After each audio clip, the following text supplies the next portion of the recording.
Namaskar and welcome to this Wednesday edition of Market Mantra, the program in which we give you a complete update on the economic, business and stock market news of the day. Well, I am Lalima Aneja Dang and with me is my co-anchor in Hindi, Manoj Pathak. नमस्कार, market मंत्र के ताजा अंक में आपका स्वागत है। आधे घंटे के इस कार्यक्रम में हमेशा की तरह हम देश और दुनिया की चुनी हुई कारोबारी, आर्थिक और शेयर बाजार से संबंधित ताजा खबरों को लेकर हाजिर हैं। हमारे साथ खबरों पर ऑनलाइन चर्चा के लिए आमंत्रित हैं आर्थिक मामलों के देश के जाने माने विशेषज्ञ जयंतो दास। जयंतो, कार्यक्रम में आपका स्वागत है। शुक्रिया। आइए शुरुआत करते हैं अंग्रेजी में हेडलाइन से, जिसे लेकर मौजूद हैं लालिमा Aneja dang. Thank you, Manoj. Yes, the headlines first. RBI keeps key policy rates unchanged, decides to continue accommodative stance. Sensex and Nifty gain around 1%. Sensex rises above 49,600. Nifty climbs above 14,800 level. And rupee weakens 113 paise to trade beyond 74 rupees per US dollar. भारतीय reserve bank ने मौद्रिक नीति की द्विमासिक समीक्षा में नीतिगत ब्याज दरों में कोई फेरबदल नहीं किया। एकोमोडेटिव स्टांस बनाए रखने का हुआ फैसला।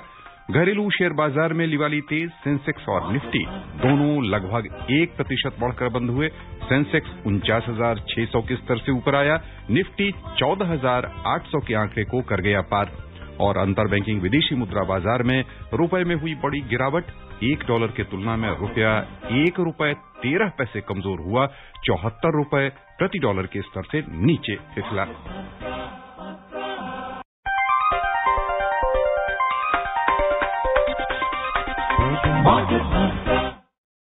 भारतीय रिजर्व बैंक ने नीतिगत ब्याज दरों में कोई बदलाव नहीं किया है। आज मुंबई में बैंक की द्विमासिक मौद्रिक नीति की घोषणा करते हुए बैंक के गवर्नर शक्तिकांत दास ने कहा कि मौद्रिक नीति समिति ने सर्वसम्मति से रेपो दर 4% और रिवर्स रेपो दर 3.35% पर बरकरार रखने का फैसला किया है। उन्होंने कहा कि समिति ने मुद्रास्फीति को नियंत्रण में रखने के लिए समायोजित नीति यानी एकोमोडेटिव स्टांस बनाए रखने तथा अर्थव्यवस्था पर कोविड के प्रभाव को कम करने के प्रयास जारी रखने का फैसला लिया है। श्री दास ने कहा कि सीमांत स्थायी सुविधा दर और बैंक दर 4.25% पर पहले की तरह ही बनी रहेगी। पिछले वित्त वर्ष के दौरान खाद्यान्न के रिकॉर्ड उत्पादन का उल्लेख करते हुए उन्होंने कहा कि इससे अनाज की कीमतों में कमी आएगी। रिजर्व बैंक के गवर्नर ने कहा कि चालू वित्त वर्ष के लिए सकल घरेलू उत्पाद की वृद्धि दर 10.5% पर बनी रहेगी। उन्होंने कहा कि टीकाकरण कार्यक्रम में तेजी और निवेश तथा विकास में सुधार के उपायों से विकास दर में वृद्धि को बल मिलेगा। Reserve Bank of India governor said the projection of real GDP growth for 2021-22 is retained at 10.5%. Mr. Das listed the factors such as speeding up of vaccination program, increasingly extended to the wider segments of the population, the gradual release of pent-up demand, and investment enhancing and growth supportive reform measures taken by the government for the GDP growth. The MPC noted that underlying inflation pressures emanate from high international commodity prices and logistic costs. Further, he said the softening in crude prices seen in recent weeks, if it sustains, can assuage input cost pressures. Stating that on the domestic economy, the focus must now be on containing the spread of the virus and on economic revival, he said the key aspect of this strategy will be to strengthen the bedrock of macroeconomic stability that has anchored India's revival from the pandemic. He underlined that public investment in key infrastructure sectors is a force multiplier with historically proven ability to revive the broader economy by directly enhancing capital stock and productivity and by attracting private investment.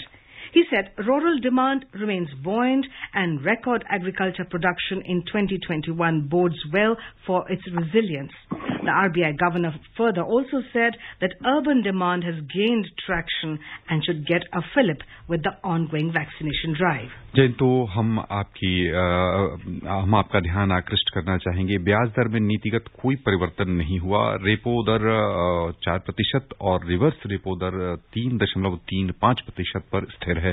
इसका क्या तात्पर्य होगा और पूरे अर्थतंत्र पर क्या प्रभाव पड़ेगा?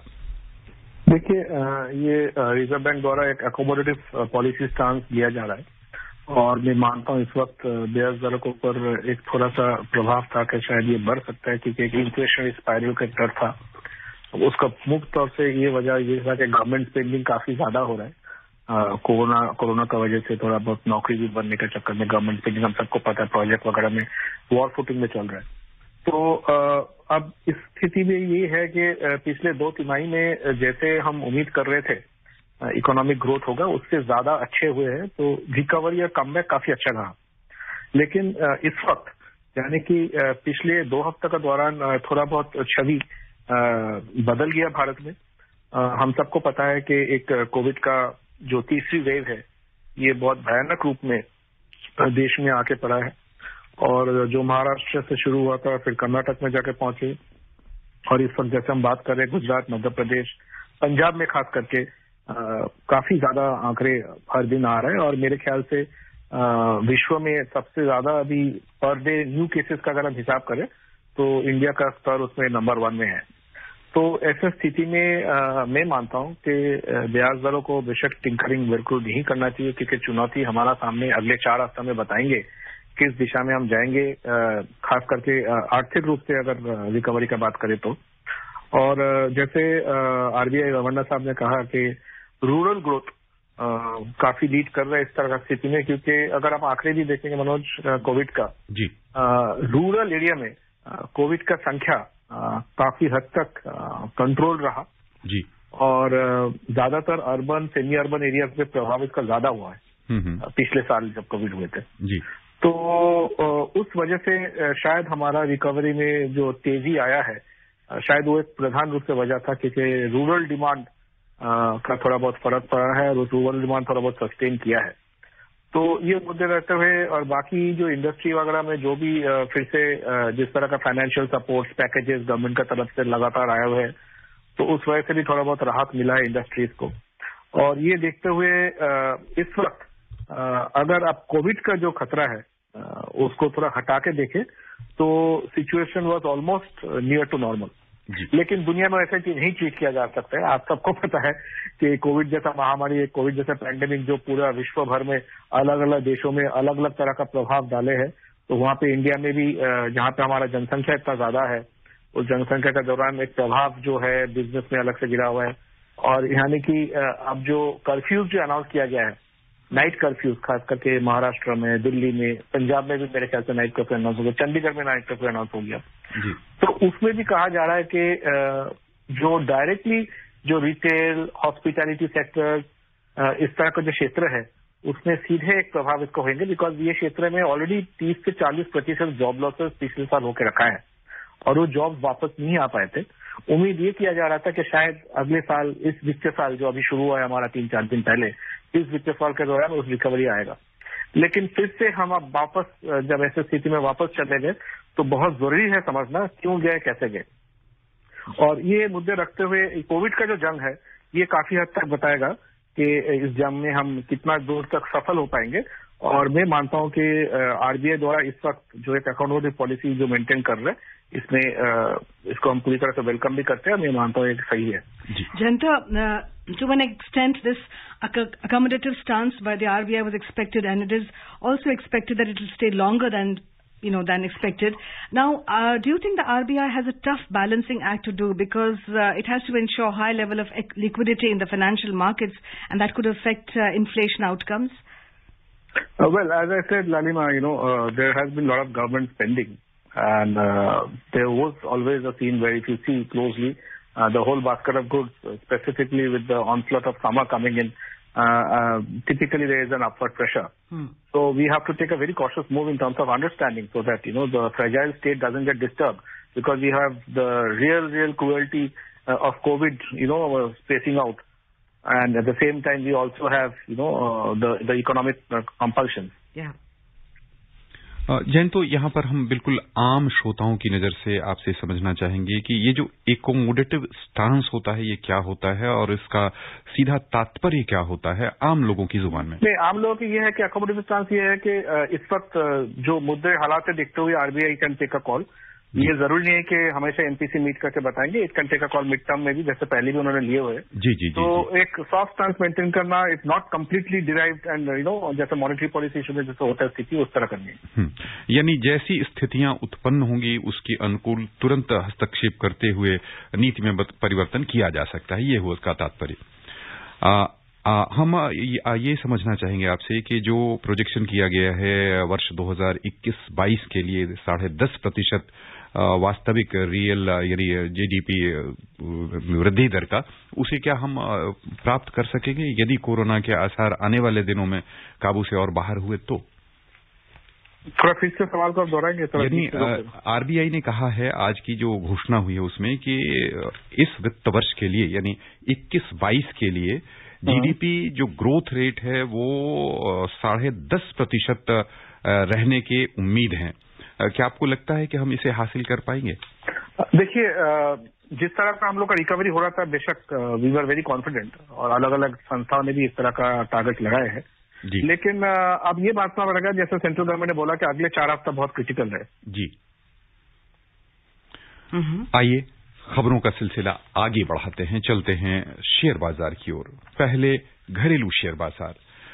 अंतर्राष्ट्रीय बाजारों में मिले जुले रुख के बीच घरेलू शेयर बाजार में आज लिवाली तेज रही।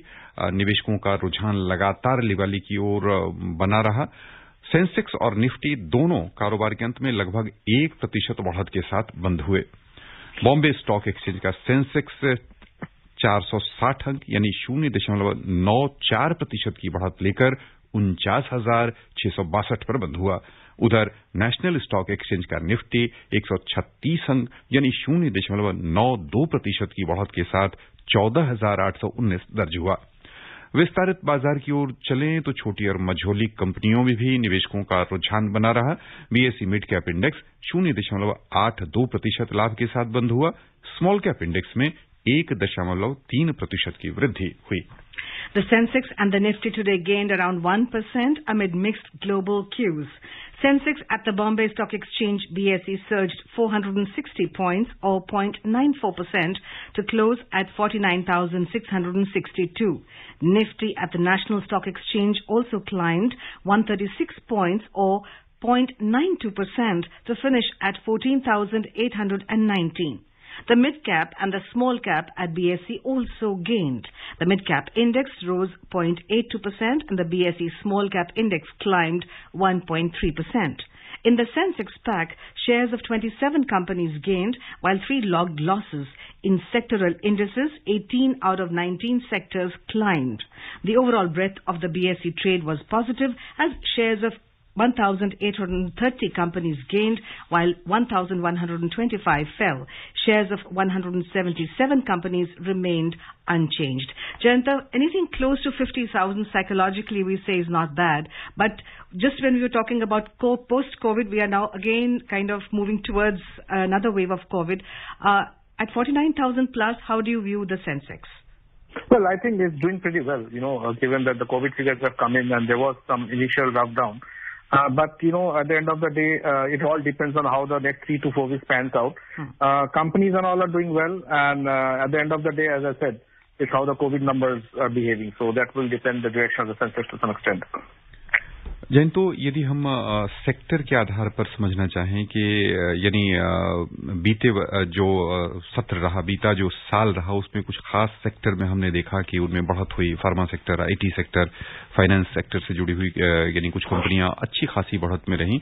अब के जो हालात हैं उसमें आने वाले दिनों में यदि 1 वर्ष के टाइम हॉरिजन को लेके चले तो कौन कौन से सेक्टर उभरते हुए नजर आ रहे हैं जिनका प्रदर्शन अपेक्षाकृत अन्य क्षेत्रों की तुलना में बेहतर रहेगा?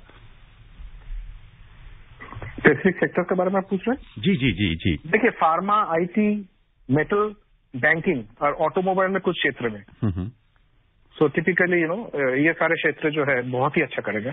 और मैं मानता हूं कि कोविड का आंकड़े जैसे भी हो, these sectors will sustain themselves. हाँ, बेशक मार्केट का साथ साथ सेक्टर का इंट्रा डे या इंट्रा वीक कुछ गिरावट वगैरह हो सकता है, लेकिन अगर आप 6 से 9 महीने का कॉल ले तो ये 4 सेक्टर पर बहुत ही अच्छा रहेगा। Jayanta, it's the nature of the markets to be volatile. Do you see the shadow of Maharashtra's semi-lockdown also hanging over the Sensex in the coming days? And the fact, as you mentioned in the beginning, Delhi has a night lockdown and so on, and Chandigarh also. So do you think that will cast a shadow on the Sensex, on the market? Yes, absolutely, Lalima, absolutely. There is no doubt, because while these night lockdowns, a lot of people would think, it might not have an immediate effect. But as I said, it would start with the triggers of hospitality, retail,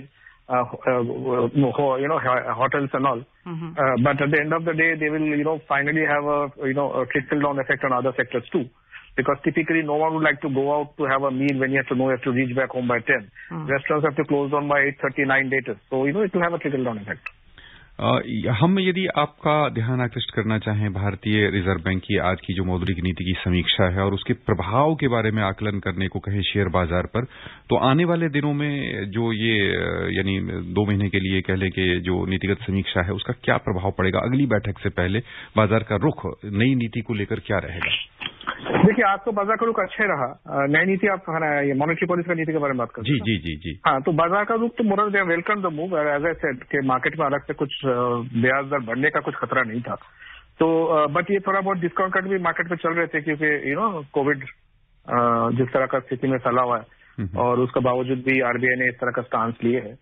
but जैसे मैंने कहा कि आंकड़े कैसे आ रहे हैं रोज, अब उस हिसाब से निर्भर करेंगे मार्केट। लेकिन ये भी एक है कि इंटरनेशनल ट्रिगर एक है कि जो यूएस का तरफ से जो एक पैकेज फिर से आने वाला है, जो बिडेन ने पास कर दिया है, तो उस पर भी एक प्रभाव आएगा। We are looking for some upside over there also. So let's see किस हद तक जाके। It's actually very concerning days ahead. Interesting days तो मैं नहीं बोलूंगा, बिकॉज जी जी जी। And Jayanta, the government has now a tough kind of option. On the one hand, it's the fiscal deficit. On the other, to boost the economy. Which way do you think the scales will tilt? Any guesses? Any ideas? Any advice? Hello. Hello. Can you just repeat the question? I said, Jayanta, on the one hand, the government has a tough position at the moment, because on the one hand there is fiscal deficit, on the other hand there is government spending, and to boost the economy. The tough position has been on since last March, if you are, if you watch closely. But I think at present the government's focus is how to get the whole population vaccinated as fast as possible, how to take control to some extent this COVID onslaught which has come back, and thirdly the fiscal drive will continue. And how much is the solace can you get from the fact that we've had a very good FDI inflow in the market, the highest ever for the first 10 months of the financial year? How much solace can we derive from there? See, what I believe is, so long as the markets hold on between 48 to 52,000 levels, I think it's fantastic, as Masha said. So how much solace depends on what your appetite is in terms of investment destinations or not. So as I said, if the market is able to hold on for the next 4 weeks with high ranking of COVID figures, we have an excellent way to look forward to. आइए खबरों का सिलसिला आगे बढ़ाते हैं, नजर डालते हैं रुपए की स्थिति पर। अंतर बैंकिंग विदेशी मुद्रा बाजार में $1 की तुलना में रुपए में आज बड़ी गिरावट हुई। ये ₹1.13 कमजोर होकर ₹74.56 के स्तर पर फिसल गया। उधर दुनिया की 6 प्रमुख मुद्राओं की तुलना में डॉलर की स्थिति दर्शाने वाला सूचकांक 0.01% कमजोर होकर 92.96 पर आ गया।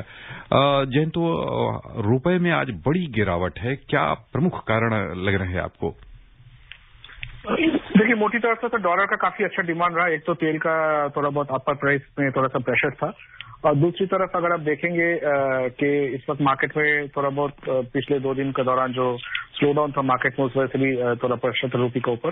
और उम्मीद ये किया जा रहा है कि शायद ₹76 तक जा सकता है रुपये का वीकनेस इस वक्त। रुपए के प्रदर्शन को यदि हम जो विकासशील देश की मुद्राएं हैं उनके साथ में रखकर देखें तो अन्य देशों की मुद्राओं की तुलना में हमारा रुपया कैसा प्रदर्शन कर रहा? मैं मानता हूँ क्रॉस करेंसी अगर आप देखें तो डॉलर का परफॉर्मेंस खराब ही रहा, और उस हिसाब से अगर आप देखें रूपी अगर वीक किया है तो क्रॉस करेंसी के दौर में रूपी का परफॉर्मेंस बिल्कुल उतना अच्छा नहीं रहा जैसे बाकी करेंसीज के अगेंस्ट डॉलर रहा। आइए आगे बढ़ते हैं, चलते हैं वैश्विक बाजारों की ओर। सबसे पहले नजर डालते हैं एशियाई शेयर बाजार पर, जहां आज मिला जुला रुख देखने को मिला है। वैश्विक अर्थव्यवस्था के पटरी पर लौटने के संकेतों के लिए कंपनियों की आय पर निवेशकों का ध्यान आज मुख्य रूप से केंद्रित रहा, जिससे मिला जुला परिणाम एशियाई बाजारों में आज दिखा। एक और निवेशकों की सक्रिय भागीदारी से दक्षिण कोरिया का कोस्पी 0.3% ऊपर आ गया। वहीं जापान के निक्केई 225 सूचकांक में 0.1% की मामूली वृद्धि हुई। उधर बिकवाली के दबाव में सिंगापुर का स्ट्रेट्स टाइम्स इंडेक्स 0.4% नीचे आ गया। चीन का शंघाई कंपोजिट इंडेक्स 0.1% घाटे में रहा। यूरोपीय बाजार की ओर चलें तो समाचार तैयार किए जाने तक मिला जुला रुख था।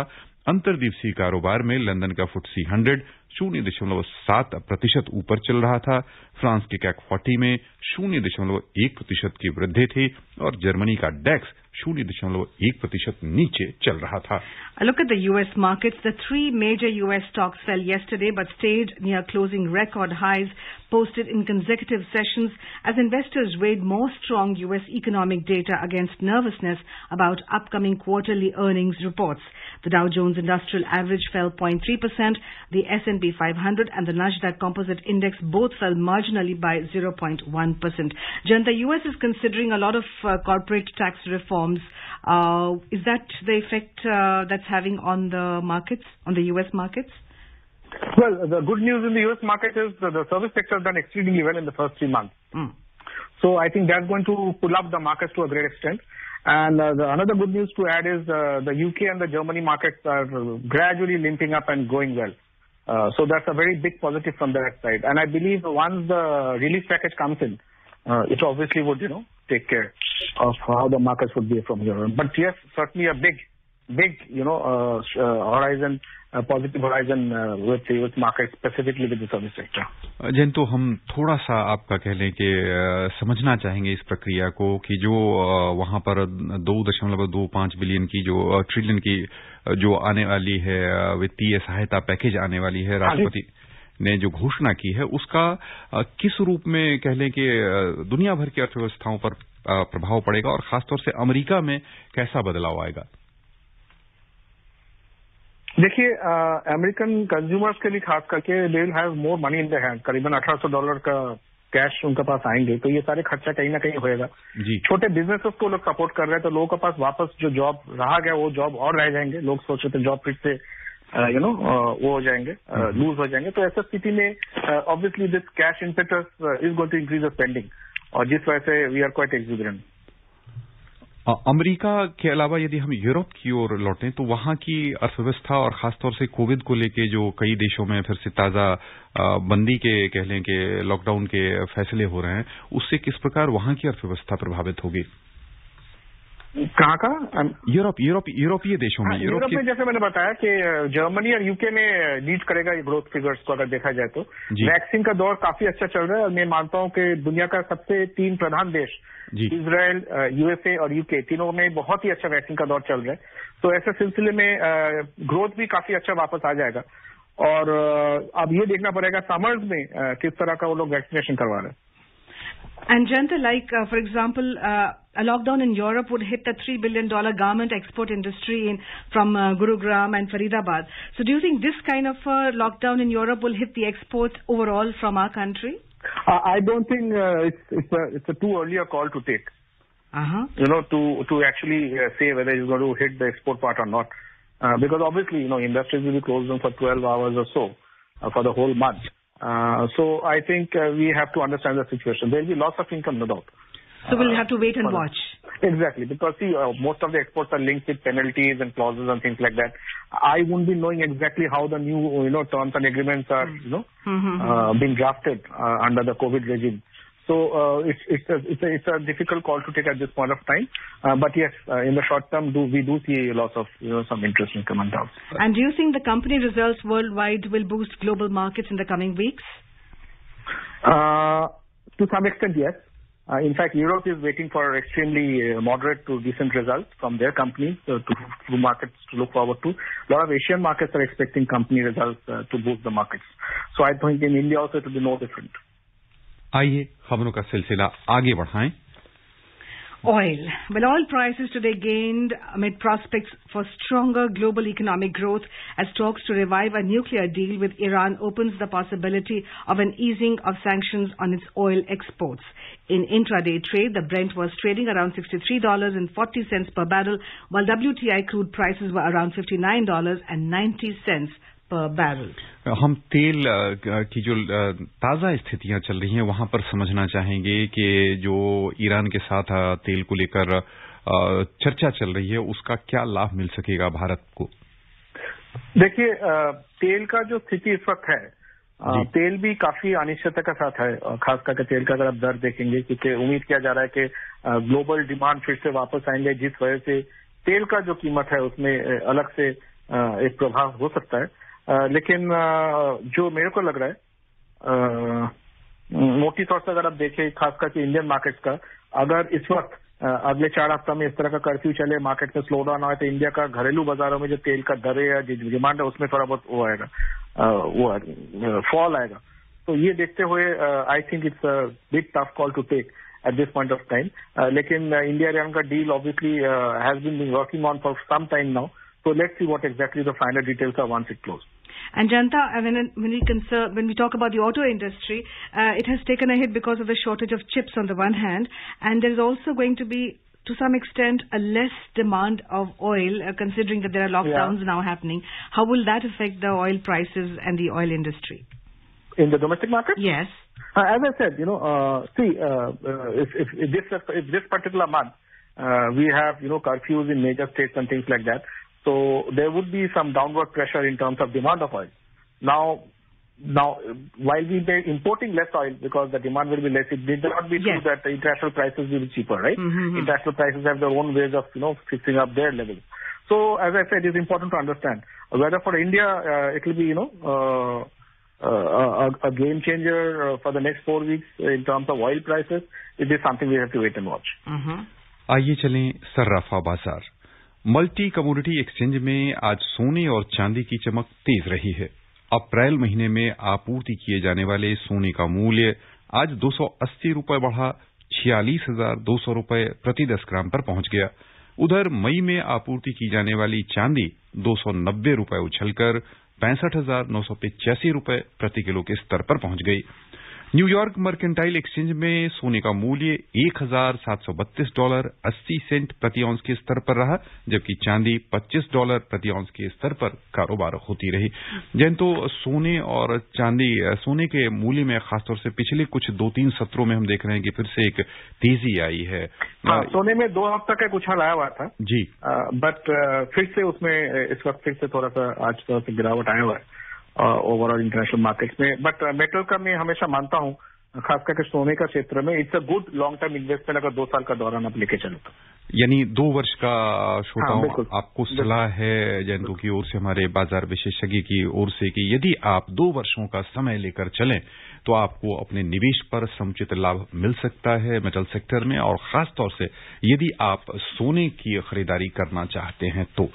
बस यहीं पर श्रोताओं की ओर से जयंतो हम आपको बहुत बहुत धन्यवाद देना चाहेंगे। Thank you, Jayanta. And yes, before we close, here's a reminder of the headlines. RBI keeps key policy rates unchanged, decides to continue accommodative stance. Sensex and Nifty gain around 1%. Sensex rises above 49,600. Nifty climbs above 14,800 level. And rupee weakens 113 paise to trade beyond 74 rupees per US dollar. Well, if you want, you can always tune in to our 3 o'clock bulletin, which is called Money Matters. It's also a program based on, money and economics.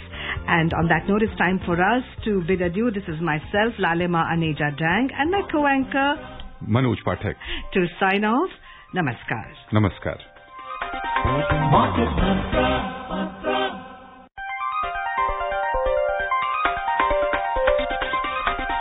Market